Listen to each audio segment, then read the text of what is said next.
কন্টিলেক্স ট্যাবলেটের কার্যকারিতা, কিভাবে খেতে হবে, কারা খেতে পারবেন এবং কন্টিলেক্স ট্যাবলেটের পার্শ্ব প্রতিক্রিয়া কি হতে পারে, এছাড়া গর্ভাবস্থায় এবং স্তনদানকালে এই কন্টিলেক্স ট্যাবলেটটি খাওয়া যাবে কিনা এবং এর মূল্য কত ইত্যাদি বিষয়ে বিস্তারিত তথ্য আপনাদেরকে জানাবো। তো চলুন ভিডিওটি শুরু করা যাক। হাঁটু, কোমর বা মেরুদণ্ড ব্যথার কার্যকরী একটি ওষুধ হচ্ছে এই কন্টিলেক্স ট্যাবলেট।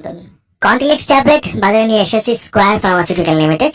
আর প্রতিটি ট্যাবলেটে রয়েছে দুইটি গুরুত্বপূর্ণ উপাদান, গ্লুকোসামিন সালফেট 250 মিলিগ্রাম এবং কন্ড্রোইটিন 200 মিলিগ্রাম।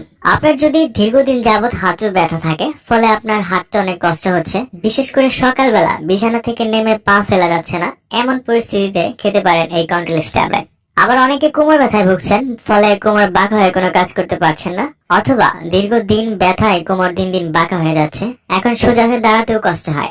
এমন হলেও আপনি ডাক্তারের পরামর্শ নিয়ে এই কন্টিলেক্স ট্যাবলেটটি খেতে পারেন। এছাড়া অনেকের মেরুদণ্ডের ব্যথার কারণে উঠতে বা বসতে অনেক কষ্ট হয়। এই ধরনের মেরুদণ্ডের ব্যথায় বা শরীরের অন্যান্য স্থানে বাতের চিকিৎসায় খাদ্য সম্পূরক হিসেবে এই কন্টিলেক্স ট্যাবলেট সেবন করা হয়ে থাকে।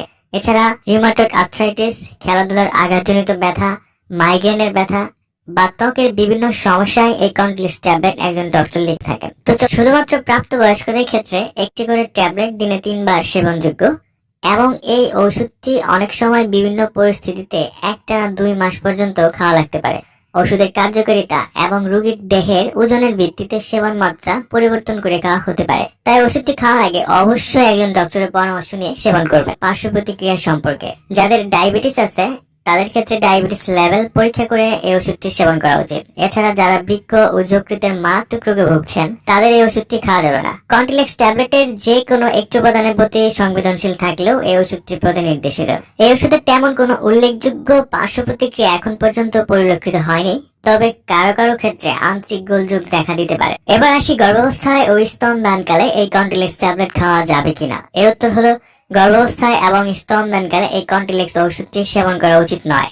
তবে বিশেষ প্রয়োজনে যে সেবন করতেই হয় সেক্ষেত্রে একজন ডক্টরের পরামর্শ নিন। কন্টিলেক্স প্রতি পিস ট্যাবলেটের মূল্য মাত্র 8 টাকা। ওষুধ কেনার আগে এর উৎপাদন তারিখ এবং মেয়াদ উত্তীর্ণ তারিখ দেখে ক্রয় করবেন এবং সকল ঔষধ ডক্টরের পরামর্শ নিয়ে সেবন করবেন। এই ওষুধ সম্পর্কে আপনার আরো যদি কোনো প্রশ্ন থাকে তাহলে আমাকে কমেন্টস করে জানাতে পারেন, আমি সেখানে উত্তর দেওয়ার চেষ্টা করব।